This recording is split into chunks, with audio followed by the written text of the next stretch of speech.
Swedish climate activist Greta Thunberg has slammed several countries for what she termed as failing current and future generations who are suffering the effects of climate change.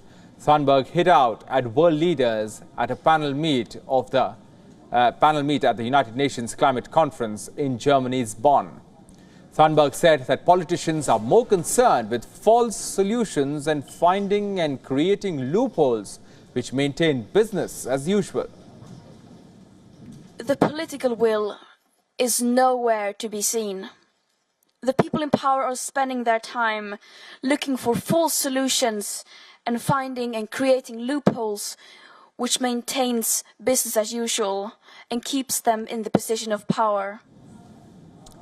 She also issued calls for a rapid phase-out of heat-trapping fossil fuels. Thunberg said that this move alone could help the world meet the target of limiting global average temperature warming to 1.5 degrees Celsius above the pre-industrial levels. The 1.5 degree goal is the more ambitious target set in the 2015 Paris Agreement. And the truth now is that these processes are failing.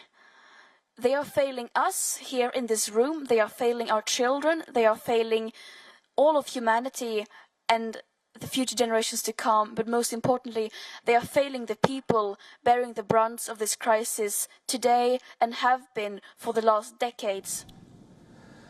Thunberg was joined by a Kenyan climate campaigner, Eric Njuguna. He condemned the appointment of Sultan Al Jaber as the president of the next round of UN climate talks known as COP28 in Dubai later this year.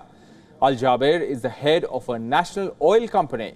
The Kenyan activist said, and I quote, "Metaphorically speaking, we let a mosquito lead the fight against malaria." Addressing the Bonn conference last week, Al Jaber pledged to listen to young people demanding a place at the table at the climate talks. But activists continue to point out Al Jaber's strong connections to the fossil fuel industry. We are very honored and happy to welcome the COP president.